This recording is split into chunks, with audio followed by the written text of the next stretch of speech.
For thousands of years, the world looked at Stonehenge and saw only a circle of stones. But what if those stones were never the real mystery? What if the real secret was hidden in the land around it, in the pits, the pathways, the buried remains, the sound of the stones, in a pattern so large that humans failed to understand it for centuries? When most people imagine Stonehenge, they see a lonely monument standing in an open field, silent, broken, and mysterious. They imagine ancient people dragging huge stones, lifting them into place, and then disappearing from history without leaving behind a written explanation. For a long time, that was enough. Stonehenge was treated as a temple, an ancient calendar, a burial ground, or a monument to the sun. Every theory gave us one part of the story, but none of them seemed to explain the whole thing. The stones were too heavy, the layout was too precise, the landscape was too strange, and the effort behind it was far too great for a simple explanation. But in 2026, when centuries of surveys, maps, measurements, astronomical studies, geological research, and archaeological records were studied together through modern AI analysis, a very different picture began to appear. The idea was not to invent a new fantasy. The idea was to take the data that already existed and finally read it as one connected system. For more than 300 years, researchers had measured separate pieces of Stonehenge. Some studied the stones, some studied the pits, some studied the burial mounds, some studied the surrounding land, some studied the sky alignments. But when all of these separate pieces were placed together, the monument stopped looking like one isolated circle of stones. It began to look like the visible center of a hidden landscape design. And that changes everything, because the question is no longer just who built Stonehenge. The deeper question is what those people understood that later generations could not preserve. If Stonehenge was only a monument, then we can admire it and move on. But if it was a system made from stone, sound, geometry, ritual, astronomy, and memory, then it becomes something far more powerful. It becomes a message from a world that had knowledge but no surviving written language. It becomes an ancient code locked into the ground. Stonehenge stands on Salisbury Plain in southern England, about 90 miles from London. From a distance, it looks almost simple. A ring of massive stones stands against the sky. Some are upright, some have fallen, and some are missing completely. But the closer you look, the more impossible it begins to feel. The large outer stones are known as sarsen stones. Many of them are more than 20 feet tall, and each can weigh around 25 tons. That is the weight of several large vehicles stacked into one block of stone. And these stones are believed to have come from the Marlborough Downs around 20 miles away. Even that distance is difficult to imagine for people living 5,000 years ago. Then there are the smaller inner stones, called bluestones. They look small only because the sarsen stones are so enormous. In reality, some bluestones weigh up to 4 tons. Many of them are believed to have come from the Preseli Hills in Wales, around 140 miles away. Some newer interpretations even suggest that certain stones may have come from even farther away, possibly from Scotland. If that is true, then the distance becomes almost unbelievable. These were not ordinary rocks, picked from a nearby field. These were chosen stones, transported across land, rivers, valleys, and possibly coastlines, by people who had no cranes, no engines, no modern roads, and no metal machinery. Stonehenge was not built in one moment. Its construction unfolded in several phases between roughly 3000 BCE and 2000 BCE. First came earthworks, a circular ditch and a bank, then came pits, then timber or stone settings. Later, the great stones were raised and rearranged. Generations were born, lived, and died while this project continued. The people who began the work may never have seen its final form. The people who finished it may not have fully known why the first marks were placed where they were. That alone makes Stonehenge different from most monuments. It was not a single act of construction. It was an inherited responsibility. For years, the mainstream story said that Neolithic communities built Stonehenge as a ceremonial or spiritual place. This is not wrong. Human remains have been found there, and the landscape clearly had ritual importance. But the problem is that this explanation can become too small. It tells us what people may have done there, but not how the entire design worked. It explains worship, but not precision. It explains burial, but not the strange mathematical patterning. It explains community effort, but not why the surrounding landscape seems to form a larger geometry. This is where the old story begins to crack. One of the first clues lies in something that does not look impressive at all. Around the inside of the early earthwork circle are 56 pits, known as the Aubrey Holes. They were named after John Aubrey, the 17th century scholar who noted them. For a long time, these pits were seen as simple features. Some contained cremated human remains. Some were empty, some may have held posts or stones. Their spacing was not perfectly even, so the irregularity was often treated as the natural result of primitive tools and rough measurement. In other words, people assumed the unevenness was a mistake. When the distances between these 56 pits are measured carefully and plotted as a sequence, a strange pattern appears. According to the AI-based reconstruction, the variation does not behave like random error. It begins to resemble a wave rising and falling in a controlled rhythm similar to the form of a sine wave. That may sound technical, but the idea is simple. If someone tries to make a perfect circle and fails, the errors should appear messy. They should jump around without order. But if the differences move in a repeated wave pattern, then the unevenness may be intentional. The circle may not be badly made. It may be encoding something. And what could it be encoding? One possibility is the moon. Not just the normal monthly phases of the moon, which any sky watcher can see, but a much longer and more difficult cycle, the lunar nodal cycle of about 18.6 years. Over this cycle, the rising and setting positions of the moon shift between extreme northern and southern limits. To notice this properly, a person must observe the sky not for days, not for months, but for many years. To understand it, a community must preserve observations across time. To encode it into the ground, they must have geometry, memory, and planning. Now look again at the number 56. It may not be random. 18.6 multiplied by 3 gives around 55.8, extremely close to 56. This does not prove everything by itself, but it is too interesting to ignore. If the Aubrey Holes were connected to this lunar rhythm, then Stonehenge was not only watching the sun, it may have been tracking the deeper behavior of the moon across decades. That means the people who built it were not simply gazing at the night sky in wonder. They were recording it. They were measuring it. They may have been turning time into architecture. This single possibility changes the emotional weight of the entire site. A ring of pits becomes more than a ring of pits. It becomes a long-term memory device. A burial ground becomes more than a place of death. It becomes connected to cycles of return, disappearance, and reappearance. The dead placed in or near these pits may have been part of a system that linked human life to celestial movement. The sky above, the bodies below, and the stones between them may all have belonged to one symbolic structure. Most ancient monuments are studied visually. We ask how they look, where they point, and what they align with. But Stonehenge may also need to be understood through sound. When the sarsen stones were standing more completely, with upright stones and lintels forming a connected ring, the interior space would have behaved differently from an open field. Sound would not simply escape in every direction. It would reflect. It would bounce. It would gather. Some studies and interpretations suggest that the structure could have created a controlled acoustic environment where voices, chants, drums, or clapping behaved in unusual ways. Imagine standing inside Stonehenge when it was complete. The stone ring surrounds you. People gather around the center. A chant begins. A drumbeat follows. The sound moves outward, hits the stone surfaces, and returns. It does not return like a clean echo in a canyon. It returns as a shaped vibration, a thickened presence in the air. Some places inside the circle may feel stronger. Some places may feel quieter. A voice may seem larger than the person speaking. A drum may feel as if it is coming from the ground itself. In that moment, Stonehenge would not be something you only saw. It would be something you physically experienced. Some interpretations go even further and suggest that low-frequency sound may have played a role. Frequencies around the lower range can affect the body, even when they are not heard clearly in the normal sense. A deep vibration can be felt in the chest, in the stomach, in the skin. It can change the emotional atmosphere of a place. It can make a ritual feel more intense, more overwhelming, more otherworldly. This does not mean Stonehenge was a machine in the modern sense, but it raises the possibility that its builders understood, through experience, that stone, space, and sound could work together. Now connect this with the bluestones. The bluestones from the Preseli region have long been important in Stonehenge research because of the distance they traveled, but some stones from that region also have a special quality. When struck, they can produce clear, ringing tones. They are sometimes described as lithophones, stones that sound almost musical. If people knew this, then the bluestones may not have been selected only for appearance, color, or sacred origin. They may have been chosen because they sounded different. Think about how powerful that idea is. If a stone can ring, then it is not silent. If multiple stones produce different tones, then a stone circle can become more than architecture. It can become an instrument. Maybe not an instrument like a piano or a drum, but a ritual sound system built from geology. The stones could have been struck, tapped, or used in ceremonies where sound mattered. Their tones could have mixed with chanting, footsteps, wind, and drums. The entire place may have been designed to create a sensory experience that connected people with the sky, the dead, and the land. This would also help explain why stones were brought from so far away. People do not move 4-ton stones 140 miles for no reason. They do it because those stones carry meaning. Maybe the Preseli Hills were already sacred. Maybe the stones were linked to ancestors, healing, power, or origin stories. Maybe their sound made them seem alive.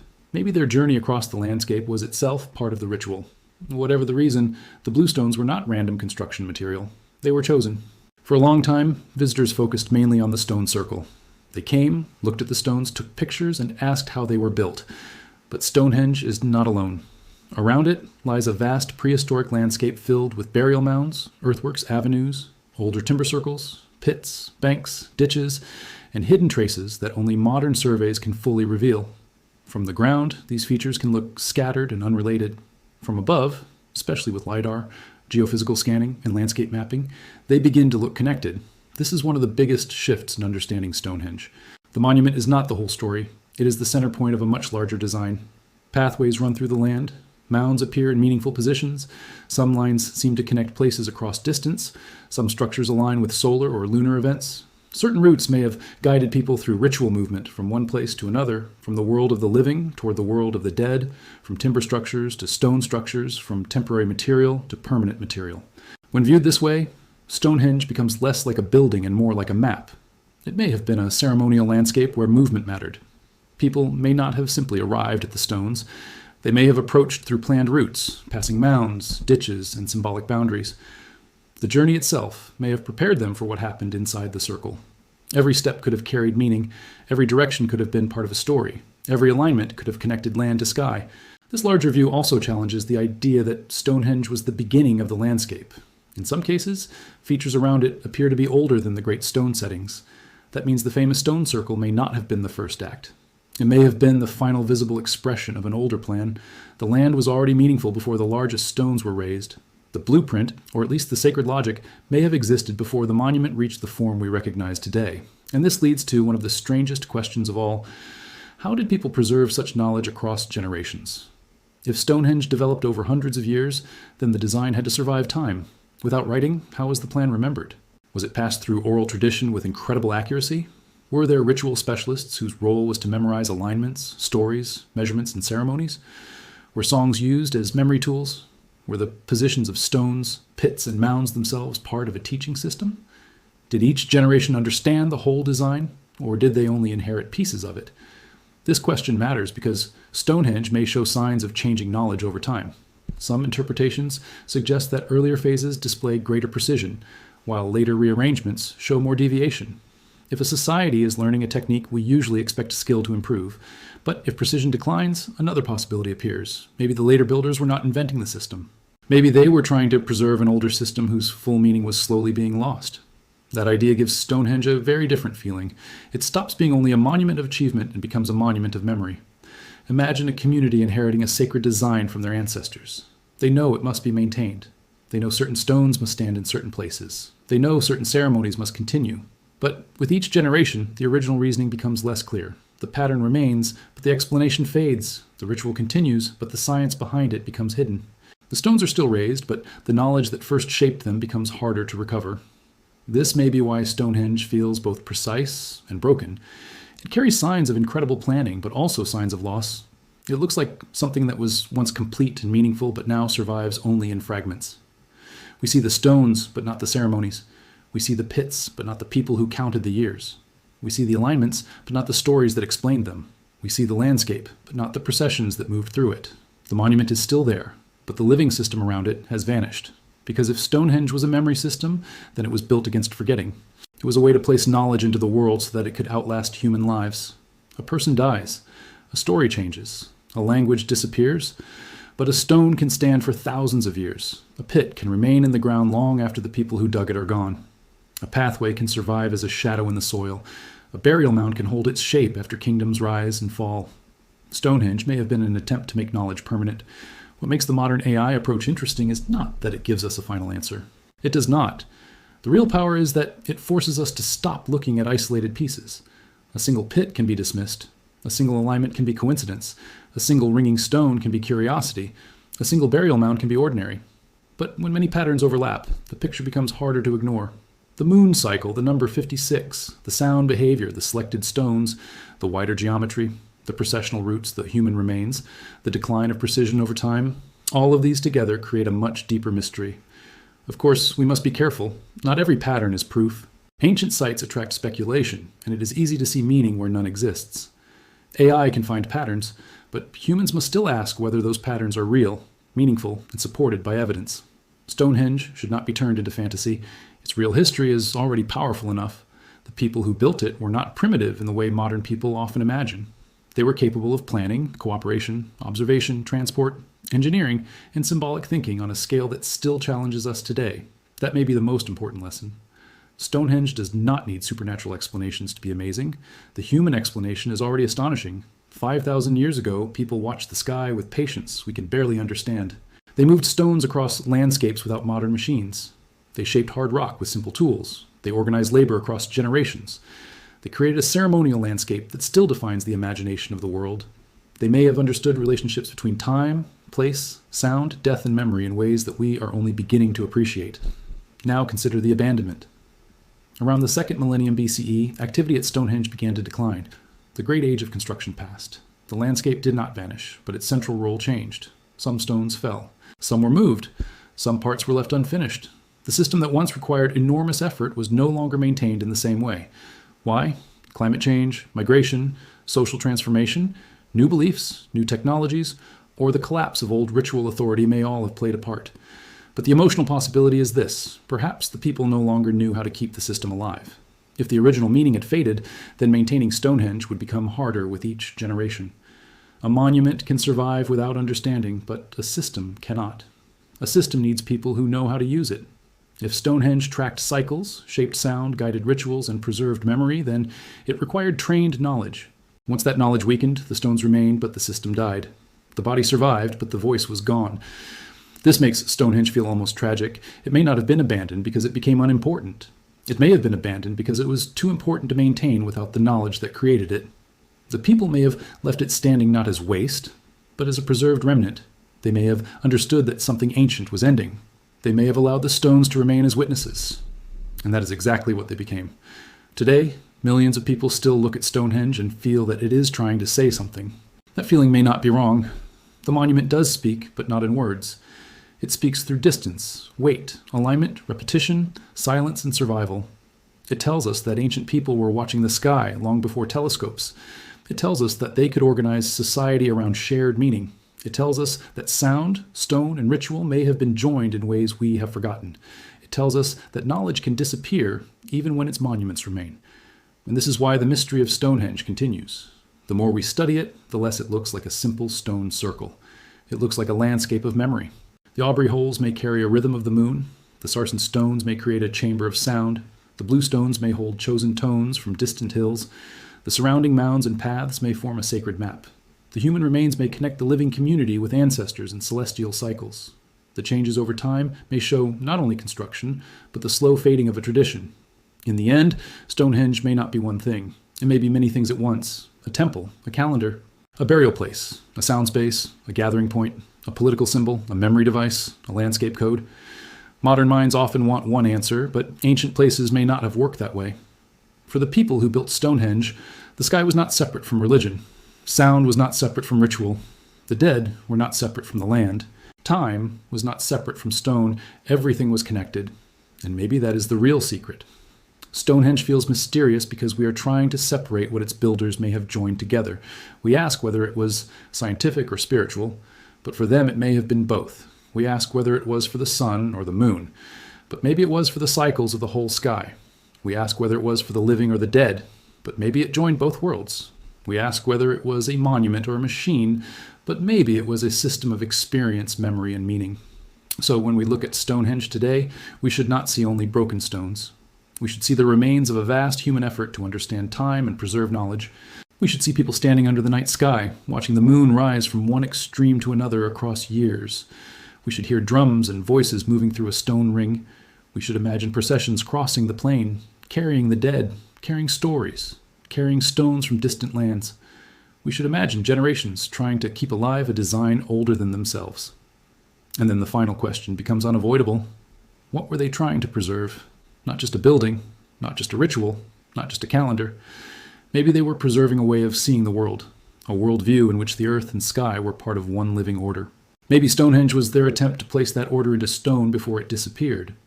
And maybe, after 5,000 years, we are still standing outside that system, trying to understand a message that was never written in words but carved into land, aligned with the heavens, and sealed in silence. The world has long called Stonehenge a mystery, but perhaps the mystery is not that ancient people built it. Perhaps the mystery is that we underestimated them for so long.